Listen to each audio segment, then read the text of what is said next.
I caught my fiancée cheating. She expected tears. Instead, I said, "Thank you for showing me who you really are." Then I had her things moved to her mother's house while she was at work. Her shock when she came home to an empty closet and changed locks. I, 32 male, owned my townhouse outright. Inheritance from my grandfather when he passed 4 years ago. 3-bedroom, 2-bath, nice neighborhood. Worth about $340,000 in today's market. This matters, remember it. My fiancée moved in a year ago.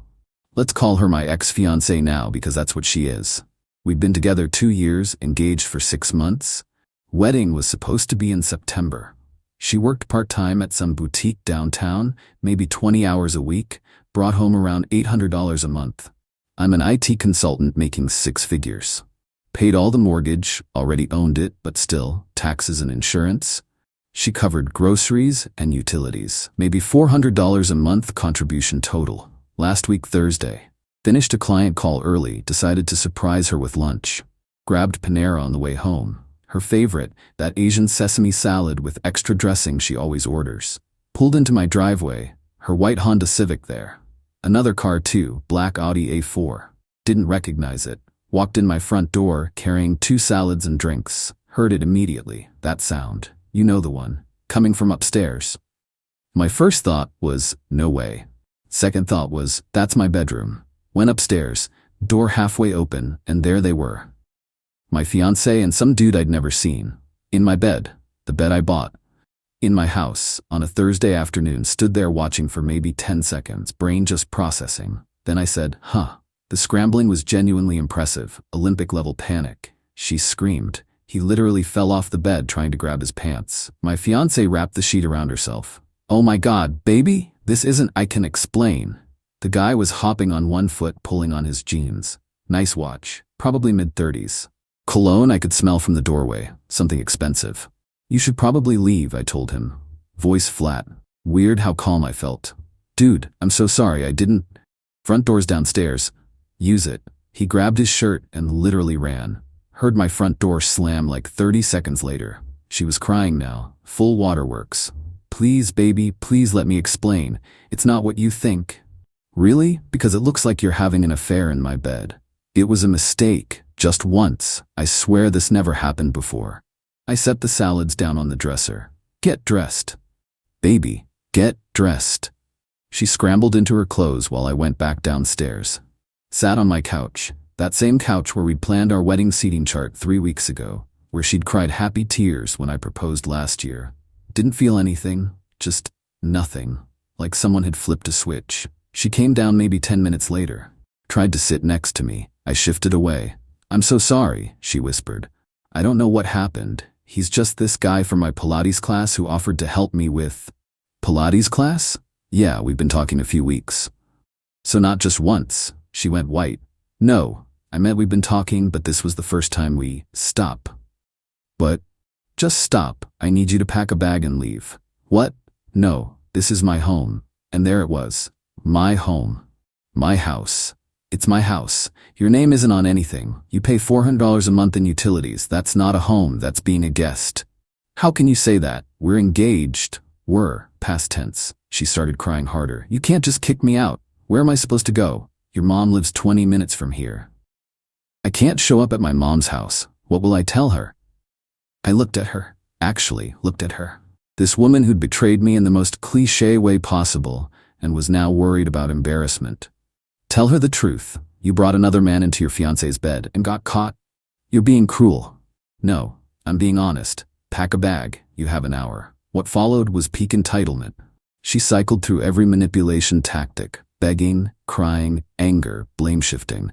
You're never home. I was lonely. I work from home 3 days a week. You don't pay attention to me anymore. I planned a surprise lunch for you today. That worked out great. What about forgiveness? What about our vows? We haven't taken vows, and we won't. Pack your stuff. She tried a new angle. Fine, but I'm not leaving without discussing the house. I've lived here a year. Common law marriage. Doesn't exist in this state. I checked. Go ahead though, call a lawyer. See what they say about your rights to a house you don't own, don't pay for, and never had your name on. Her face went from angry to shocked, like she just realized she had zero leverage. You looked that up? I'm methodical. Now pack. She packed a bag. Took her an hour and a half. She kept trying to talk, kept trying to restart the conversation. I just sat there scrolling my phone, waiting. Finally, she dragged her suitcase to the door. Mascara smeared everywhere. I'll be back tomorrow for the rest of my stuff. Sure, we'll arrange something. She left. Door slam rattled the pictures on the wall. The second her car pulled away, I got to work. Changed every password she knew. Netflix, Hulu, Prime, Spotify, all signed out, all passwords reset, bank accounts, email, everything. Called my buddy from college. He runs a moving company. Dude, can you help me move someone's stuff out of my house tomorrow? Sure. Whose? Explain the situation. He went quiet for a second. Then, bro, yeah, absolutely, no charge. What time? Update 1. Next morning I took the day off. First time in maybe 8 months.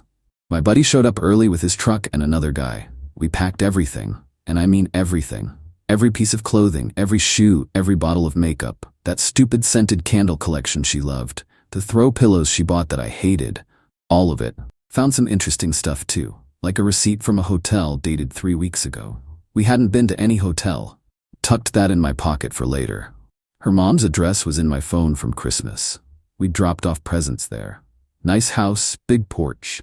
Drove over there, stacked everything neatly on the porch. Boxes, bags, her clothes on hangers. Made it look organized, not vindictive. Took photos of everything with timestamps. Left a note. Your daughter can explain why her belongings are here. Please have her contact me only by text regarding any items we might have missed. Called a locksmith on the way home. New deadbolt, new handle lock, new garage code. Cost $280. Best money I ever spent. Got home to 17 texts from her. We need to talk. Answer me. You're being childish. I'm sorry, can we please talk? Answer your phone. Waited until everything was done. New locks installed. Sent one text. Your belongings are at your mother's house. Instruct. I've changed the locks. Contact me only by text if we missed anything. My phone lost its mind. 30 texts in 15 minutes. What do you mean my stuff is at my mom's? You had no right to do that. I'm coming over right now. You can't just lock me out. I replied once. I absolutely can. It's my house. You don't live here anymore. That evening someone started banging on my door. Ring camera showed her mom, and her sister. All looking mad as hell. Used the intercom. Can I help you? Open this door right now. Her voice was shrill. No thanks, what do you need?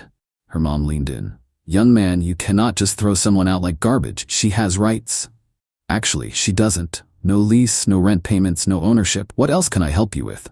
My ex was crying. How can you be so cold? I made a mistake. Cool. And the consequence is you don't live in my house anymore. Anything else? Her sister piped up. What about the ring? Oh yeah, the ring. Glad you brought that up. I need my grandmother's ring back. That was an $8,000 ring. I'd like it by this weekend. Dead silence. Then my ex, you gave me that ring. It's mine. Actually, engagement rings are conditional gifts in this state.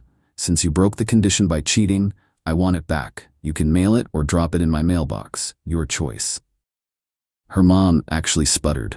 You can't, I can and I will. If I don't have it by Monday, I'm filing a small claims court case. Have a good evening.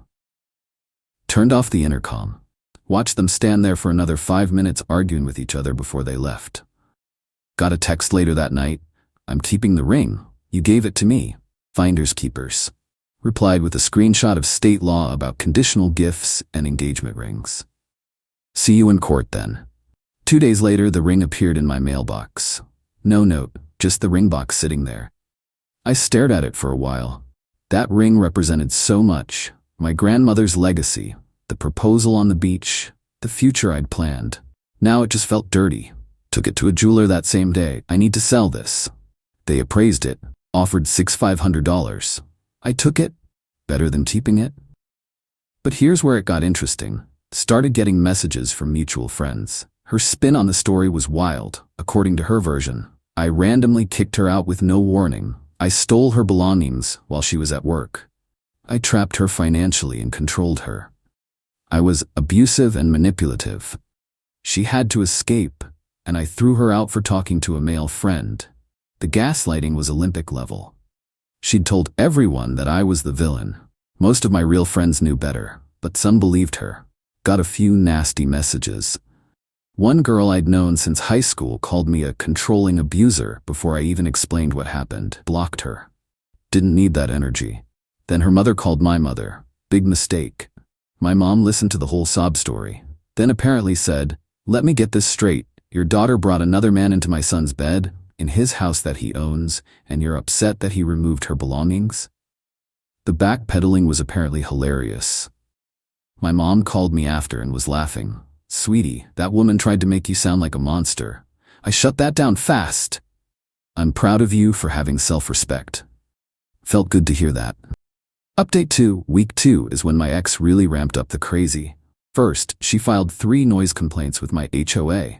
Anonymous, but obviously her. Claimed I was having loud parties at all hours and disturbing the peace. Problem? I live alone now. Haven't had anyone over except my buddy who helped me move stuff. My TV isn't even loud. HOA lady called me. "Sir, we've received multiple complaints about your property." Explained the situation. The cheating, the breakup, the harassment. Long pause. Oh my. Well, I'll note that these are clearly retaliatory. I'm very sorry.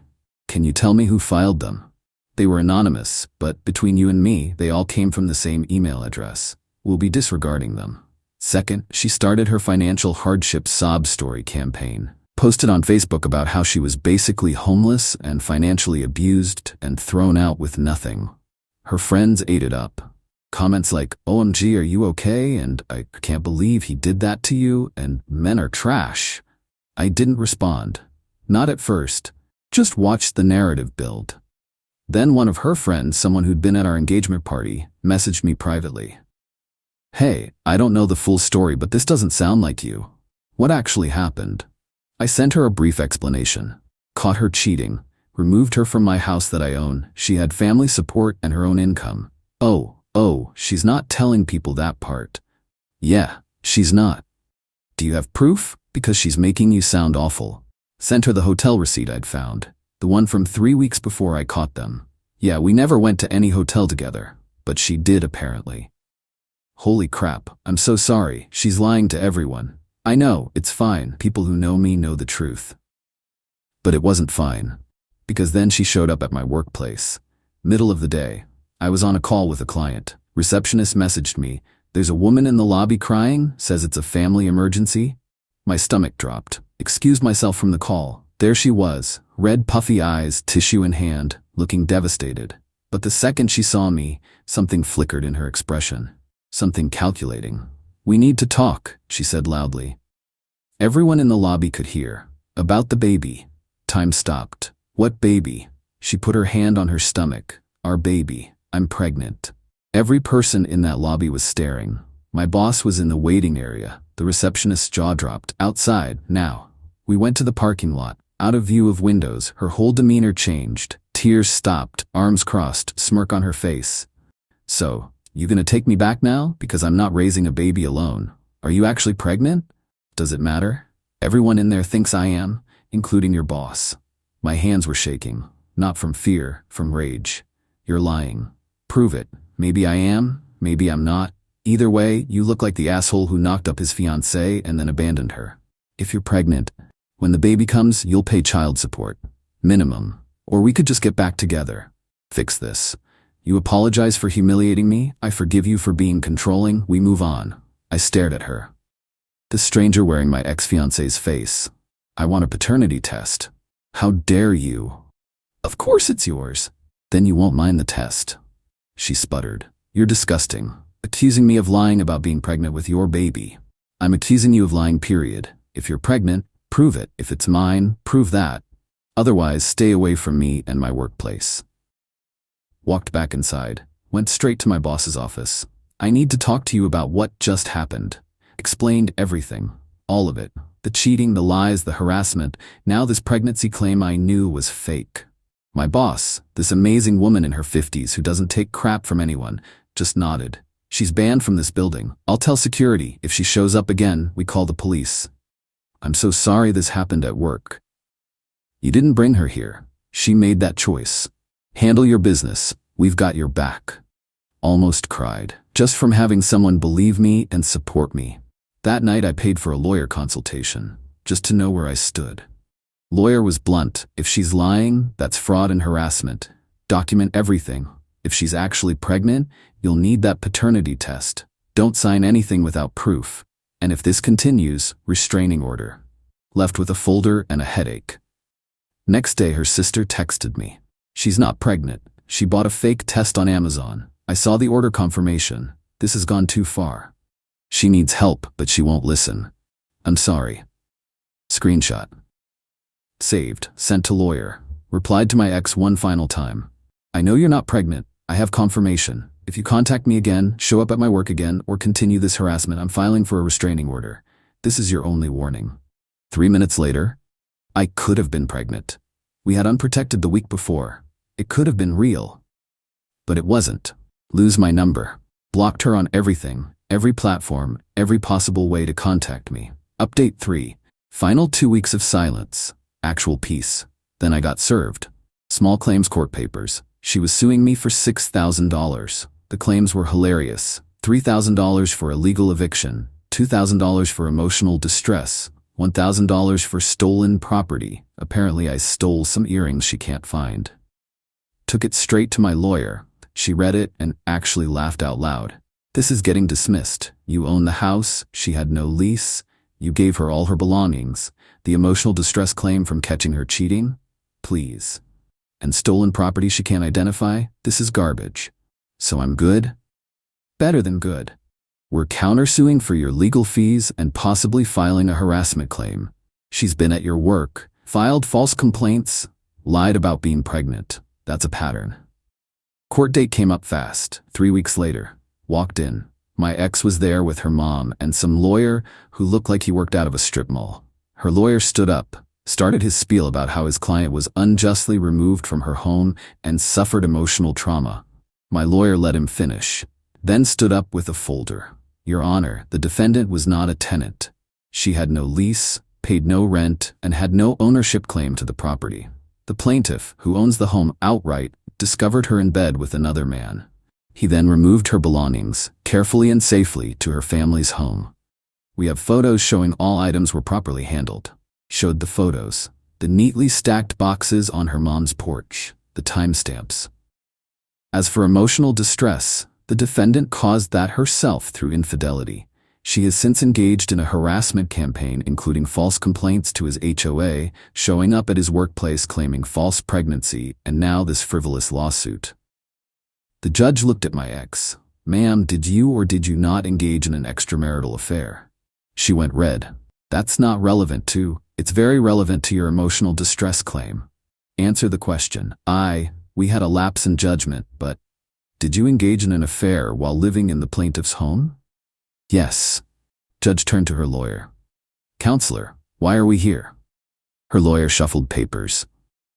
Your Honor, my client still suffered damages from the manner in which the homeowner removed an unfaithful guest from his property by carefully packing her belongings. Dismissed. All claims dismissed. Furthermore, I'm awarding the plaintiff his legal fees. This was a waste of the court's time. Her mom actually gasped. My ex went white. But my lawyer wasn't done. Your Honor, we'd like to file a restraining order against the defendant based on her pattern of harassment. Presented everything. The fake pregnancy, the workplace visit, the HOA complaints, her sister's texts confirming the fake test. Judge looked at my ex like she was something stuck to his shoe. Restraining order granted. 1 year, no contact. If you violate this, you'll face contempt charges. We're done here. Outside the courthouse, her mom started screaming at me. Actually screaming. You ruined her life. She's depressed. She can't work. This is your fault. Security moved her along before I even had to respond. My lawyer looked at me. Drinks? You're buying. We went to a bar nearby. She told me this was one of the most clear-cut cases she'd ever seen. Most people cave, take them back, try to work it out. You didn't. You protected yourself, documented everything, and stood firm. Good for you. It didn't feel good at the time. Probably not, but you'll look back and be glad you did this right. She was right. That was 3 weeks ago. Life's been quiet since then. Good quiet. Sold my grandmother's ring for $6,500. Used that money to completely redo my bedroom. New bed, new mattress, new everything. Painted the walls a color I actually like instead of that beige she picked. Got art that doesn't suck. Redecorated the living room. Got rid of those awful throw pillows. Bought a gaming setup for the spare room I'd been wanting for years, but she said, "Look childish." My townhouse feels like mine again. Actually mine. Started therapy. Working through trust stuff. Making sure I don't carry this baggage forward. Therapist says I handled the situation with remarkable clarity and self-respect. That felt good. Got back into stuff I'd let slide. Built a home gym in the garage. Started meal prepping. Actually, using that smoker I bought 2 years ago. My friends, real friends, have been great. Buddy who helped me move stuff has me over for poker weekly now. Says I dodged a nuke, not just a bullet. The venue called asking about final head count. Told them to cancel. They refunded half the deposit since I gave them notice. For $200 back. That went straight into savings for an actual vacation. Somewhere she never wanted to go. Thinking New Zealand. Work's been good. Boss made it clear the whole office has my back if my ex tries anything again. Haven't seen her since court. Heard through mutual friends she's living with her parents now. Apparently the gym guy blocked her when she tried to contact him. Then she tried getting back with some other ex who told her to get lost. She's been posting those vague, depressing Facebook statuses. When you finally see who people really are, type stuff. Zero self-awareness. Don't care. Not my problem. The restraining order means she legally can't contact me for a year. Best gift I ever got from a judge. Started casually dating again. Nothing serious, just coffee here and there. Trying to remember what it's like to trust someone. Taking it slow. But honestly, being alone has been great. Healing. Needed this. Learned a lot from this whole mess. Trust your gut. When something feels off, it usually is. Protect yourself. Document everything. Think logically, even when emotions are high. Don't accept blame for someone else's choices. She cheated. Her consequence. Self-respect isn't negotiable. The second you compromise on that, you've lost. And sometimes the best revenge isn't revenge at all. It's just consequences. Natural, logical consequences. She thought she could have her cake and eat it too. Comfortable life with me, excitement with gym guy. When I took away the comfort, she fell apart. That's not my fault. That's just reality catching up. The engagement ring sold. The lawsuit failed. The restraining order got granted. My house is mine. My life is mine. And I didn't have to do anything except refuse to be a doormat. No regrets. Not a single one. She expected tears and drama and begging. Expected me to fall apart so she could come back on her terms. Instead, she got locked out, moved out, cut off, and legally barred from contact. That's what happens when you gamble with someone's respect and lose. Life's good. Really good. Better than it was with her, honestly. Moving forward, head high, self-respect intact, and that empty parking space where her car used to be? Bought myself a motorcycle. Always wanted one. She hated motorcycles. Best decision ever.